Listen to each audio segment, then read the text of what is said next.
तो दोस्तों कैसे हैं आप लोग। उम्मीद करते हैं अच्छे होंगे। दोस्तों इस वीडियो में सामान्य अध्ययन प्रैक्टिस सेट पेपर देखने वाले हैं।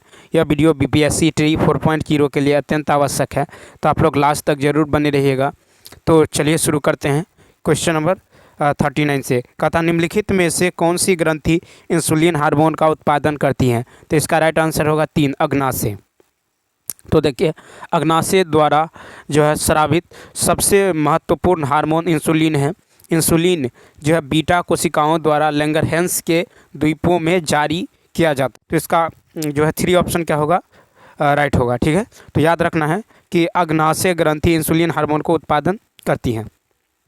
इसकी भूमिगत रक्त प्रवाह में ग्लूकोज के स्तर को कम करना एवं वसा मांसपेशियों यकृत व शरीर के अन्य ऊतकों में ग्लूकोज के भंडारण को बढ़ावा देना है। नेक्स्ट क्वेश्चन देखिए 40 है। निम्नलिखित में से कौन सी विद्युत चुम्बकीय तरंगे हैं। तो तीसरा ऑप्शन एक्स किरणें। तो एक्स रे रेडियो तरंगे, माइक्रोवेव, दृश्य प्रकाश एवं गामा किरणों के समान विद्युत चुम्बकीय विकिरण एक रूप हैं। ठीक है, एक्स रे फोटोन अत्यधिक ऊर्जावान होते हैं। इनमें अणुओं को तोड़ने के लिए पर्याप्त ऊर्जा होती है, इसलिए यह जीवित जो है कोशिकाओं को नुकसान पहुँचाती हैं। तो याद रखना विद्युत चुम्बकीय तरंगे है एक्स किरणें। नेक्स्ट है कि निम्नलिखित विकल्पों में से कौन सी ग्रंथि मानव शरीर में एक अंतःस्रावी ग्रंथि है। तो 41 का होगा 2 पीयूषिका यानी पिट्यूटरी ग्रंथि। पिट्यूटरी ग्रंथि को मास्टर अंतःस्रावी तंत्र की ग्रंथि कहा जाता है, क्योंकि यह कई अन्य अंतःस्रावी ग्रंथियों के कार्यों को नियंत्रित करता है। पिट्यूटरी ग्रंथि मस्तिष्क के आधार पर स्थित होती हैं। क्वेश्चन नंबर देखिए नेक्स्ट है कि कांग्रेस ने दिसंबर 1920 में अपने खाली स्थान में आयोजित हुए अधिवेशन के दौरान असहयोग आंदोलन को अंगीकृत किया था।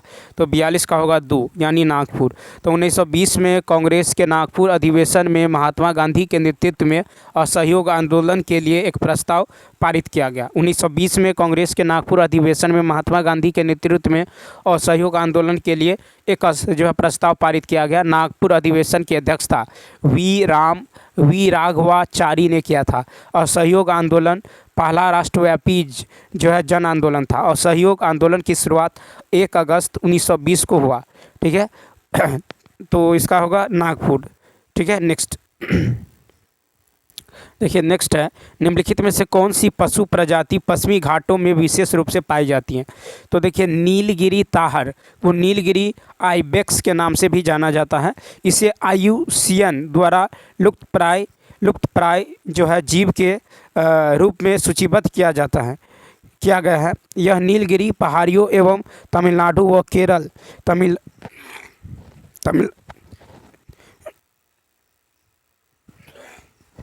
तमिलनाडु एवं केरल में पश्चिमी घाट के दक्षिणी भाग में पाया जाता है। ठीक, नेक्स्ट क्वेश्चन देखिए।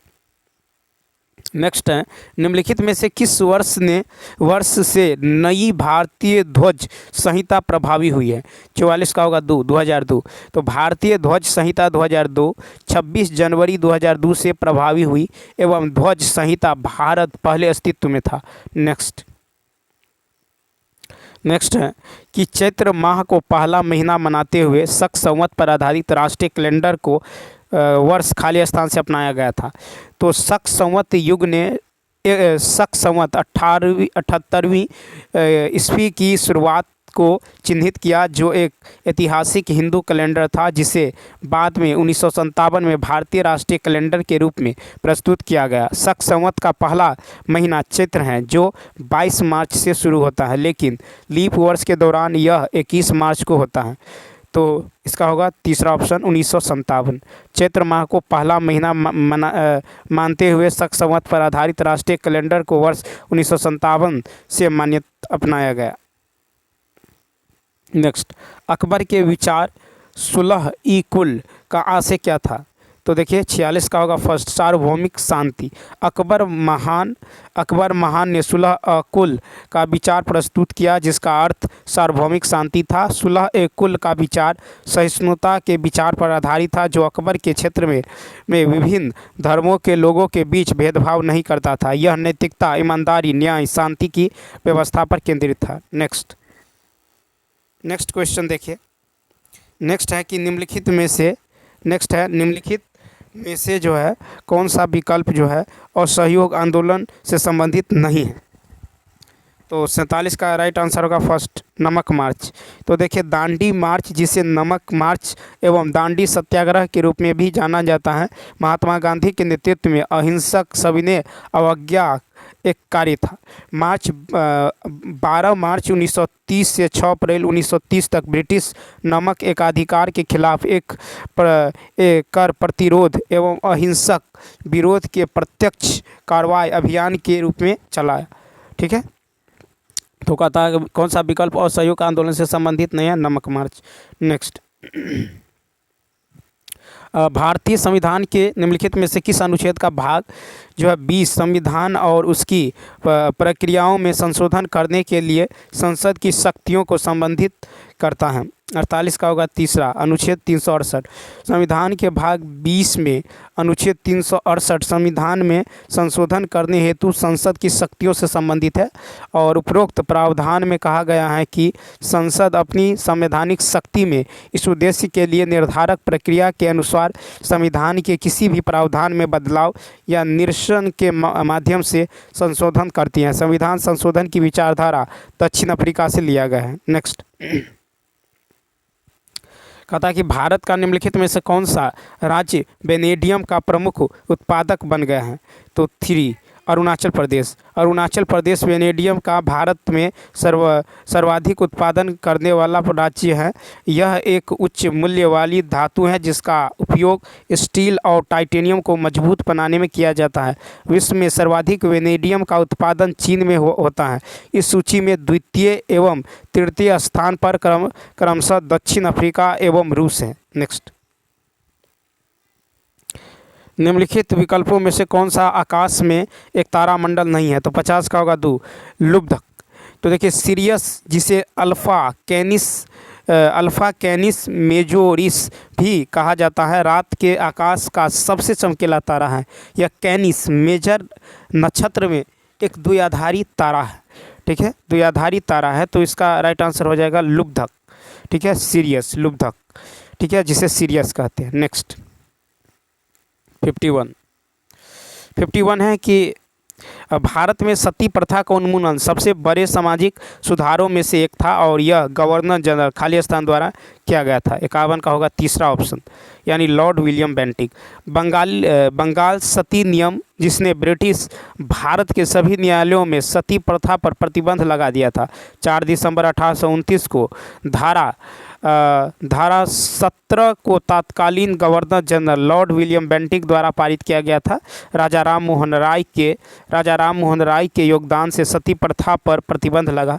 सर्वप्रथम कलकत्ता प्रेसिडेंसी में सती प्रथा लागू हुआ, उसके पश्चात बम्बई एवं मद्रास प्रेसिडेंसी में लागू हुआ। नेक्स्ट, फिर है कि दक्षिण पश्चिम भारत के पश्चिमी घाट पर्वत श्रृंखला में निम्नलिखित विकल्पों में से कौन सा एक महत्वपूर्ण पर्वतीय दर्रा है जो नीलगिरी पहाड़ियों को उत्तर और अनामलाई पहाड़ियों को दक्षिण से जोड़ता है। तो 52 का राइट आंसर हो जाएगा आपको फर्स्ट, यानी पलक्कड़ घाट। तो पलक्कड़ घाट तमिलनाडु में कोयम्बटूर और केरल में पलक्कड़ के बीच पश्चिमी घाट में एक निचला पहाड़ी दर्रा है। यह दर्रा उत्तर में नीलगिरी पहाड़ियों और दक्षिण में अनामलाई पहाड़ियों के बीच स्थित है। उसके बाद देखिए क्वेश्चन नंबर जो है क्वेश्चन नंबर 53 देखिए, तो इसका राइट आंसर होगा फर्स्ट ऑप्शन 53 है कि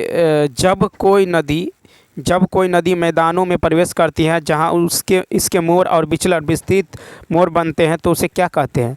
तीसरा ऑप्शन मिएंडर्स। तो देखिए मिएंडर्स नदी के चरण में पाए जाने वाले विशिष्ट भूआकृतियाँ हैं जहां नदी का कटाव ऊर्ध्वाधर से पार्श्व अपर्दन में बदल जाता है। एक मिएंडर को एक नदी चैनल के दौरान एक स्पष्ट वक्र या लूप के रूप में परिभाषित किया जाता है। नेक्स्ट, निम्नलिखित में से कौन सा ऑर्गेनल किसी भी बाह्य सामग्री को पचाकर कोशिका को साफ रखने में सहायक होता है, साथ ही कोशिकाओं को क्लांत भी करता है।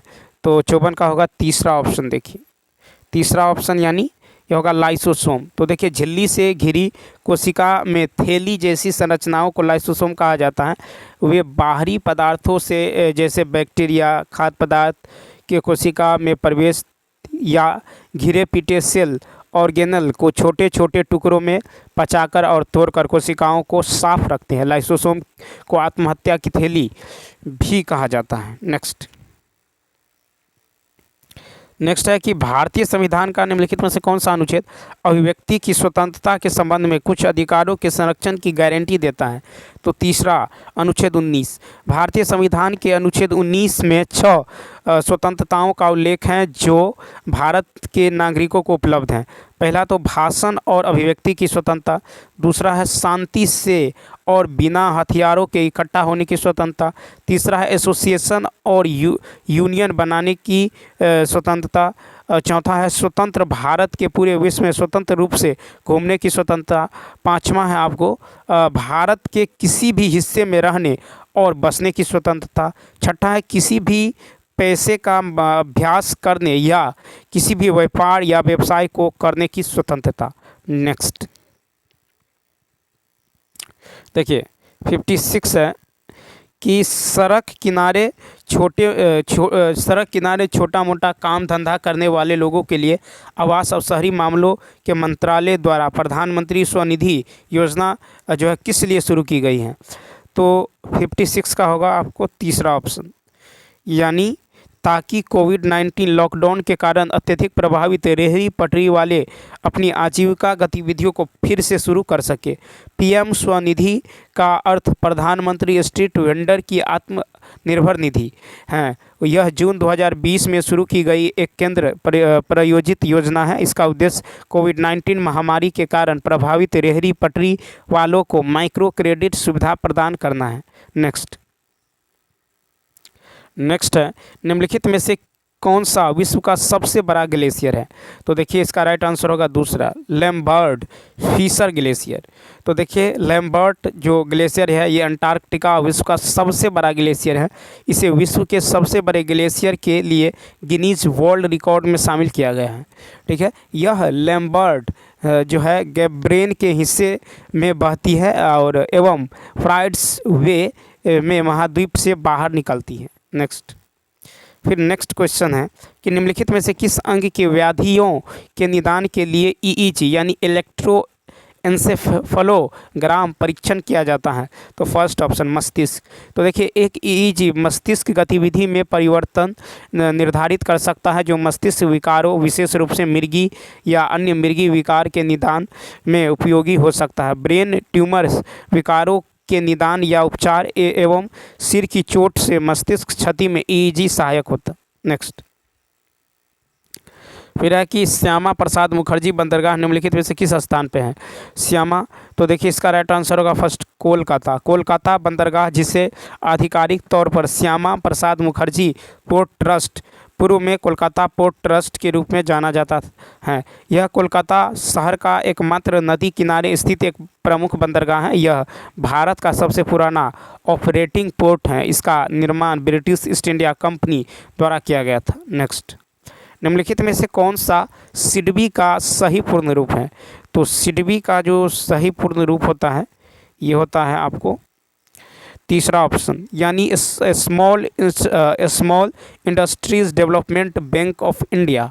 ठीक है, तो भारतीय लघु उद्योग विकास बैंक सिडबी भारत में सूक्ष्म लघु एवं मध्यम उद्यम वित्त कंपनियों के समग्र लाइसेंस एवं विनिमय हेतु शीर्ष नियामक निकाय है। यह वित्त मंत्रालय के अधिकार क्षेत्र में है। यह 2 अप्रैल 1990 को संसद के एक अधिनियम के माध्यम से स्थापित किया गया था। इसका मुख्यालय लखनऊ में है। सिडबी का मुख्यालय हेडक्वार्टर का है तो लखनऊ में है, याद रखना है। नेक्स्ट फिर है कि फास्फोरस की परमाणुकता क्या है? दूसरा ऑप्शन तो चतुष्परमाणुक। तो कई तत्वों के अणु उस तत्व के 4 परमाणुओं से बने होते हैं, इन्हें टेट्रा परमाणु कहते हैं। उदाहरण स्वरूप P4SO3A जिनकी परमाणुकता 4 है। नेक्स्ट है कि उस विकल्प का चयन कीजिए जिसमें दी गई घटनाओं को सही कालानुक्रम में दर्शाया गया है। ठीक है, तो देखिए 62 का हो जाएगा आपको दूसरा ऑप्शन, यानी 4123। क्या होगा? 4123। तो देखिए 41 यानी पहले होगा 4, उसके बाद होगा 2, उसके बाद 1 और उसके बाद 3। दक्षिण अफ्रीका से महात्मा गांधी की वापसी, दक्षिण अफ्रीका से महात्मा गांधी की वापसी जो है 9 जनवरी 1915 को हुआ था। ठीक है, दक्षिण अफ्रीका से महात्मा गांधी जी भारत कब लौटे? 9 जनवरी 1915 को। ठीक, उसके बाद देखिए असहयोग आंदोलन, असहयोग आंदोलन की बात करें तो असहयोग आंदोलन जो है ये चला था 1920 से 1922 तक। ठीक है, असहयोग आंदोलन का जो कार्यकाल 1920 से 1922। नमक सत्याग्रह यानी दांडी मार्च, नमक सत्याग्रह की बात करें, दांडी मार्च और सहयोग आंदोलन 1920 से 1922। और नमक सत्याग्रह की यदि बात करें तो ये 12 मार्च 1930 से 6 अप्रैल 1930 तक। ठीक है, तो ये हो जाएगा आपको नमक सत्याग्रह 12 मार्च 1930 से 6 अप्रैल 1930 तक। और भारत छोड़ो आंदोलन, भारत छोड़ो आंदोलन 8 अगस्त 1942। ठीक है, भारत छोड़ो आंदोलन जो है यह है 8 अगस्त 1942। भारत छोड़ो आंदोलन 8 अगस्त 1942। ठीक, और महात्मा गांधी जी वापस आए थे दक्षिण अफ्रीका से 9 जनवरी 1915 को, 9 जनवरी 1915 को। तो देख लीजिए पहले कौन आएगा, 9 जनवरी 1915 को। तो 9 जनवरी 1915 पहले आएगा, तो ये हो जाएगा फर्स्ट। ठीक है, उसके बाद हो जाएगा आपको जो है फर्स्ट पे ये हो जाएगा, यानी 4123। नेक्स्ट क्वेश्चन कहता है कि कौन सी कंपनी भारत की महारत्न कंपनियों की सूची में शामिल नहीं है? 63। तो देखिए ये हो जाएगा तीसरा ऑप्शन, यानी सीमेंट कॉरपोरेशन ऑफ इंडिया। तो देखिए यहाँ पे जो है 11 महारत्न कंपनियां निम्नलिखित है। जैसे पहला है राष्ट्रीय ताप विद्युत निगम एनटीपीसी, दूसरा है तेल और प्राकृतिक गैस निगम ओएनजीसी, तीसरा है Steel Authority of India Limited SAIL, चौथा है भारत हेवी इलेक्ट्रिकल्स लिमिटेड यानी वेल। ठीक है, पांचवा है इंडियन ऑयल कॉरपोरेशन लिमिटेड यानी आईओसीएल, और छठा है हिंदुस्तान पेट्रोलियम कॉरपोरेशन लिमिटेड यानी एचपीसीएल। उसके बाद सातवां है कोल इंडिया लिमिटेड सीआईएल, सातवां है gas authority of India limited GAIL, और आपको नौवां है Bharat petroleum corporation limited BPCL, और दसवां है power grid corporation of India. ठीक है, यानी पावर ग्रिड, और आपको 11वां है पावर फाइनेंस कॉरपोरेशन जो कि 11वां है। ठीक है, पावर फाइनेंस कॉरपोरेशन। आपसे ये भी पूछा जा सकता है कि 11वां कौन सा है, तो पावर फाइनेंस कॉरपोरेशन। ठीक, और फर्स्ट है आपको राष्ट्रीय ताप विद्युत निगम एनटीपीसी। ठीक, तो इसमें हो जाएगा आपको तीसरा, यानी सीमेंट कॉरपोरेशन ऑफ इंडिया। कहा था कौन सी कंपनी भारत की महारत्न कंपनियों की सूची में शामिल नहीं है, तो सीमेंट। नेक्स्ट फिर है कि भारत के पहले चंद्र मिशन चंद्रयान फर्स्ट का सफल परीक्षण कब किया गया था? तो 64 का होगा फर्स्ट, 64 का जो होगा ये हो जाएगा कि चंद्रयान फर्स्ट भारत का चंद्रमा पर पहला मिशन 22 अक्टूबर 2008 को SDSC सार श्रीहरिकोटा से सफलतापूर्वक लॉन्च किया गया था। नेक्स्ट, तो ये 22 अक्टूबर 2008। फिर नेक्स्ट क्वेश्चन देखिए, बंगाल की सेना के सैनिकों ने 10 मई 1857 को मेरठ में विद्रोह कर दिया था। उस समय मुगल सम्राट कौन था? तो देखिए 65 का जो राइट आंसर होने वाला है ये हो जाएगा आपको, तो 65 का होगा फर्स्ट।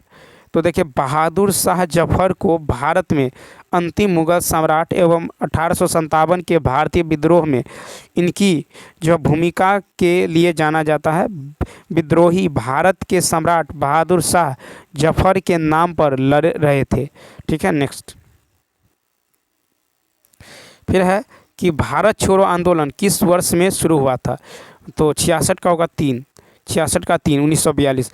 8 अगस्त 1942 को बॉम्बे में अखिल भारतीय कांग्रेस कमेटी के सत्र में मोहनदास करमचंद गांधी ने भारत छोड़ो आंदोलन का शुभारंभ किया था। 9 अगस्त 1942 को ऑपरेशन जीरो आवर के अंतर्गत गांधी, नेहरू एवं भारतीय राष्ट्रीय कांग्रेस के कई अन्य नेताओं को ब्रिटिश सरकार ने गिरफ्तार कर लिया।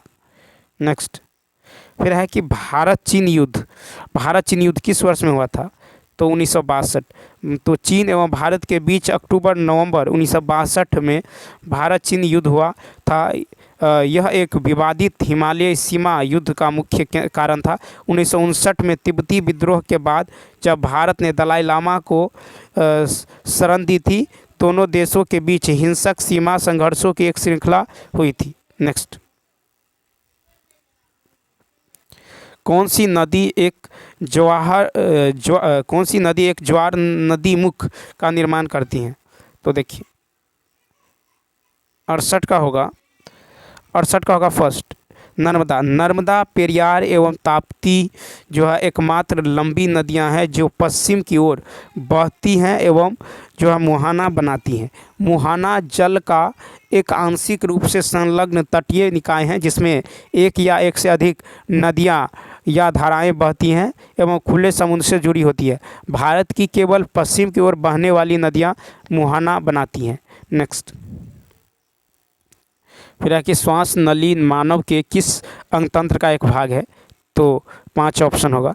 तो देखिए श्वास नली जो है वह लंबी नली होती हैं जो स्वर यंत्र यानी वॉइस बॉक्स को ब्रंकाई से जोड़ती है। श्वास नली हमारे श्वसन तंत्र का एक प्रमुख अंग है। श्वास नली उपास्थि के छल्ले से बनी होती है।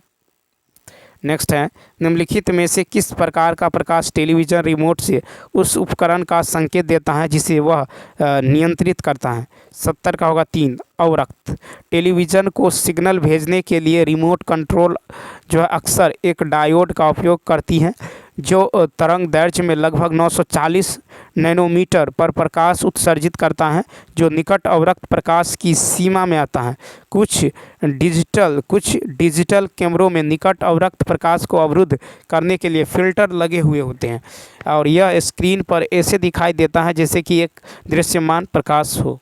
ठीक है, अब चलिए मैथ का जो है कुछ क्वेश्चन रह गया था उसको सॉल्व कर लेते हैं।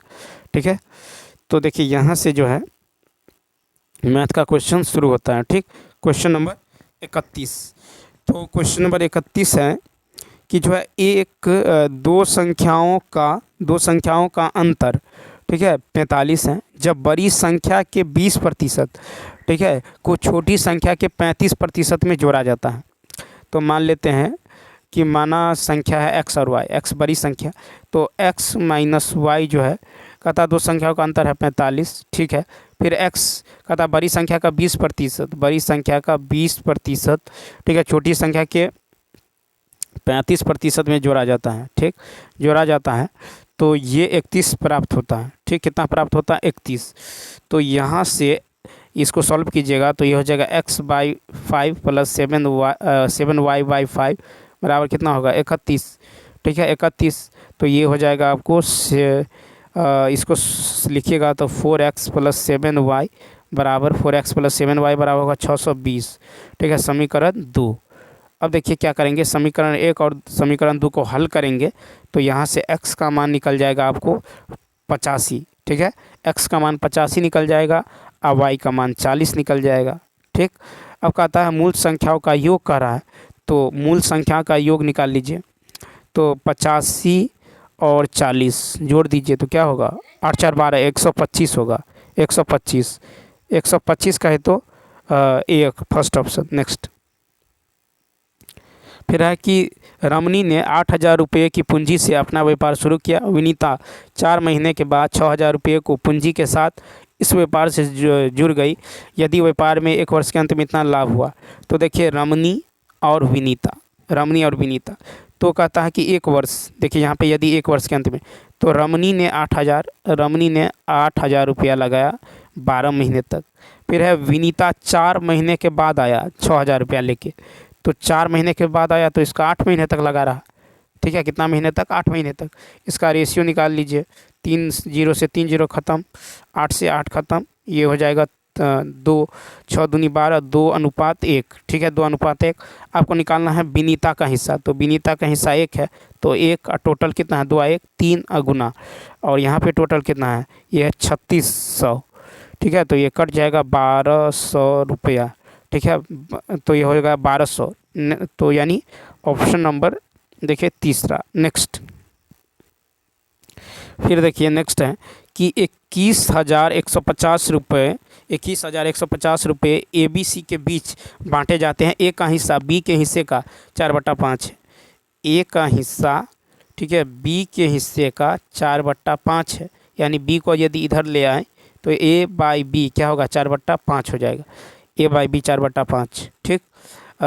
तो कहता है और B का हिस्सा C के हिस्से का, तो B और C यदि यहाँ रहे तो 3/4 है, और C को यदि इधर ले आए तो B/C कितना होगा, 3/4 होगा, ठीक है। तो देखिए यहाँ पे जो B कितना है, 5 है, यहाँ पे B कितना है, 3 है। तो यहाँ पे B 5 है, यहाँ पे 3 है, ठीक। तो क्या करते हैं, ऊपर नीचे यहाँ पे 3 से गुना और यहाँ पे 5 से गुना, ठीक है। तो ये हो जाएगा 12/15, ठीक है। यहाँ पे हो जाएगा 15/में जो है 20, यानी ए का मान निकल गया आपको, ABC निकाल लीजिए। तो ए है 12, B है आपको 15 और C है आपको 20। कितना है, 20 है। तो 12, 15 और 20 ABC का रेशियो निकल गया। अब यहाँ से कह रहा है तो यहाँ से आपको निकालना है, यानी ए का हिस्सा निकालिए, ठीक है, यहाँ से। और जो है यहाँ से कुल जो है देखिए इस सब को जोड़िए तो 12 और 15 और 20 को जोड़िएगा तो कितना होगा, 5 2 7 2 9, सॉरी 5 2 7 और यहाँ पे हो जाएगा। अब अकॉर्डिंग टू क्वेश्चन देखिए ऊपर चला ले जाते हैं। देखिए नेक्स्ट अब कहता है कि यदि प्राप्त करने के बाद C अपने हिस्से की कुल धनराशि A को दे देता है, ठीक है। इस अंतराल के बाद A और C की धनराशि का अनुपात इतना हो जाता है। C ने अपने मूल हिस्से की कितनी राशि A को दी है। तो यहाँ से देखिए प्रश्नानुसार यदि देखें तो 12 ABC का रेशियो क्या था, ABC यह था 12 15 20, ठीक है, 12 15 20। तो यहाँ पे जो है कहता है कि प्राप्त अपनी संपत्ति धनराशि प्राप्त करने के बाद C अपने हिस्से की कुल राशि A को दे देता है। तो C जो है, तो देखिए A के पास कितना है, 12 मान लीजिए, K मान लीजिए कांस्टेंट 12 के, फिर C ने दिया, B ने दिया है, और कहता है C ने अपने हिस्से की कुल धनराशि A को देता है। इस अंतराल के बाद A और C की धनराशि का अनुपात इतना है। C ने मूल राशि की कितनी राशि जो है कितनी राशि जो है A को दी है। तो यहाँ पे देखिए तो 12 के प्लस जो है 15 के और प्लस में 20 के, ये किसके बराबर होगा, तो ये बराबर हो जाएगा आपको 21,150 के बराबर, ठीक। तो यहाँ से K का मान निकाल लीजिए, कितना निकलेगा, 450। K का मान 450 निकल जाएगा। K का मान 450 निकल गया, ठीक। यहाँ पे देखिए, यहाँ पे दे दिया है, देखिए इतना रुपये को इतना में के बीच बांटा गया है, ठीक। तो K का मान निकल गया है। उसके बाद देखिए K का मान निकल गया है, तो यहाँ से हम क्या करेंगे, A का हिस्सा निकाल लीजिए। तो A का हिस्सा निकालेंगे तो A का हिस्सा कितना, 12 कांस्टेंट मान लेते हैं, 12 के, तो यानी 12 गुने 450, ये हो जाएगा 5400, ठीक। उसके बाद C का हिस्सा निकालिएगा तो 20 गुने 450, क्योंकि ABC का रेशियो निकाले थे ना, तो C का कितना आया था, 20, तो 20 के मान लिए थे। तो यहाँ पे 20 गुने 450 कीजिएगा तो कितना आएगा, 9000, ठीक है। अब अकॉर्डिंग टू क्वेश्चन देखिए तो 5400 प्लस x और नीचे में जो हो जाएगा आपको होगा 9000 माइनस x, तो ये रेशियो है 7/9 के। यहाँ पर देखिए 7/9 के, ठीक है। तो कहता है कि B ने C ने, ठीक है, B या C, देखिए कौन है यहाँ पे, कह रहा है A और C की धनराशि। देखिए A को दे देता है कौन, A को देता है C, तो C अपने राशि को A को दे देता है। इस अंतराल के बाद A और C की धनराशि का अनुपात इतना है 7/9, तो मान लीजिए 6400, ये मान लीजिए x दे दिया, ठीक है। C ने कितना दिया, A को x दिया, तो C के पास कितना है 9000, तो इसके पास x घट जाएगा अगर A को दे दिया है। इसका रेशियो 7/9, ठीक है। तो यहाँ से x का मान निकल जाएगा कितना, 900, x का मान निकल जाएगा कितना, तो 900। तो अभिष्ट अनुपात निकाल लीजिए, तो अभिष्ट अनुपात होगा 900/9000, 9000 यानी ये होगा 1/10, ठीक है। कितना होगा, 1/10। नेक्स्ट यानी B ऑप्शन। नेक्स्ट क्वेश्चन देखिए, फिर है कि दो रेलगाड़ियां जिनकी लंबाई 145 मीटर है और 155 मीटर है, एक समांतर पटरी पर चल रही है। एक रेलगाड़ी की चाल 32 किलोमीटर प्रति घंटा और दूसरी रेलगाड़ी की चाल है इतना। तो कहता है यदि रेलगाड़ी एक दूसरे को सम्मुख दिशा में चल रही है, तो सम्मुख दिशा में चल रही हो तो एक दूसरे को मिलने के बाद एक दूसरे को पूर्ण तौर पर जो है पार करने में कितना समय लेगी। ठीक है, तो यहाँ से देखिए, यहाँ से आप सापेक्ष चाल निकाल लेंगे, तो सापेक्ष चाल होगा 32 + 40 बराबर कितना 72। ठीक है, 72 किलोमीटर पर आवर। उसके बाद देखिए तो 72 × 5/18 मीटर पर सेकेंड में कन्वर्ट करते हैं तो कितना हो जाएगा, ये हो जाएगा 20 मीटर पर सेकेंड। ठीक है, अब देखिए क्या निकालेंगे, तो अभिष्ट समय बराबर होगा आपको दोनों रेलगाड़ियों की लंबाई यानी 145 + 155 बटा में ये हो जाएगा 20। ठीक है, यानी ये हो जाएगा कितना 15 सेकेंड। कितना होगा 15 सेकेंड, यानी फर्स्ट ऑप्शन। नेक्स्ट क्वेश्चन देखिए, कहता है कि दिए गए विकल्पों में से उस संख्या का चयन कीजिए जो निम्नलिखित श्रेणी यानी क्वेश्चन मार्क की जगह जो आएगा। तो देखिए यहाँ पे क्या गया 13 ऐड किया गया है, अगली बार जो है यहाँ पे 13 ऐड किया गया है, यहाँ पे 26 ऐड किया गया है। ठीक, 26 ऐड किया गया है, और अगली बार जो है 26 39 ऐड किया गया है, फिर अगली बार जो है 52 ऐड किया गया है। ठीक है, फिर जो है अगली बार क्या ऐड करेंगे तो 65। देखिए 13 दूनी 26, 13 3 39, 13 चौका 13 पंच 65, तो ये 7 5 12, 6 3 1 10, 1 1 2, ये 202 होगा, यानी 202, यानी इसका 5 ऑप्शन। नेक्स्ट फिर है कि एक घनाभ में इसकी तीनों विमाओं का वर्गों का योग दे दिया गया है। ठीक है, यानी L² B² H²। ठीक है,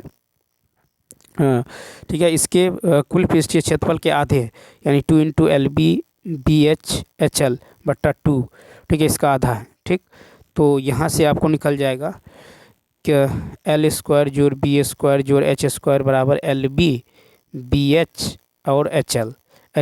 ठीक, यहाँ से हम क्या करेंगे तो 2L² देखिए, यहाँ से हम यदि इसको 2 से गुना कर दें, ठीक है, इसको क्या कर दें 2 से गुना कर दें, तो ये होगा 2L² जो 2B² जो 2H² minus 2LB 2BH minus 2HL बराबर 0। ठीक है, बराबर क्या होगा 2HL बराबर 0। तो L माइनस B का square plus P minus H का स्क्वायर, और प्लस में देखिए प्लस में L माइनस H का स्क्वायर होल स्क्वायर बराबर क्या होगा 0। ठीक, इसका मतलब ये है कि L माइनस B बराबर B माइनस H बराबर L माइनस H बराबर 0। ठीक, इसका मतलब ये हो गया कि L बराबर B बराबर H, L बराबर B बराबर H, और ये कितना है आयतन 700, तो LBH दे दिया गया है 729। तो ये 9 का क्यूब है, किसका क्यूब है 9 का क्यूब है 729। ठीक, तो इसका मतलब LBH कितना हो गया 9 हो गया, L9 B9 H9। तो पार्श्व पृष्ठीय क्षेत्रफल क्या होगा, तो पार्श्व पृष्ठीय क्षेत्रफल होगा 2 × L + B × H। ठीक, तो ये हो जाएगा 2 × जो है 9 + 9 × 9। ठीक, यानी ये हो जाएगा आपको 324 यानी बी ऑप्शन। नेक्स्ट क्वेश्चन है कि राम और श्याम एक कार्य को 30 दिन में करता है। ठीक है, राम और श्याम जो है एक काम को 30 दिन में करता है। फिर है श्याम और भारती, ये जो है 40 दिन में करता है। फिर है कि भारती और राम करता है 60 दिन में। इसका एलसीएम ले लीजिए 120 आएगा, यहाँ पे 4 3, यहाँ पे कितना आएगा 2। ठीक, तो यहाँ पे जो है अब इस सब को जोड़िएगा तो 2 × जो है 2 × ये होगा R + B + S। ठीक है, B + S, ये 4 3 7 2 9 बराबर कितना होगा 9। इस 2 को उधर ले जाएगा तो 9/2 एफिशिएंसी निकल जाएगा तीनों का। तो हमको कहता है कि तीनों एक काम को यानी टोटल कितना है वर्क 120, तो 120 को 2/9 से गुना कर देंगे। ठीक है, तो 2/9 से गुना कीजिएगा तो ये हो जाएगा 3 चौका 12, 3 तिया 9, यानी 80/9। ठीक है, 80/3 होगा, 80/3 यानी 26 सही 2/3 दिन होगा, 26 सही 2/3 दिन। ठीक है, नेक्स्ट फिर देखिए कहता है कि कुछ महिलाएं जो है एक होटल में गई। ठीक है, कुछ महिलाएं जो है एक होटल में गई, प्रत्येक महिला ने वहां मौजूद महिलाओं की संख्या के 1/4 के बराबर रुपए खर्च किए। यदि भुगतान की गई कुल राशि इतना है तो महिलाएं होटल गई थी।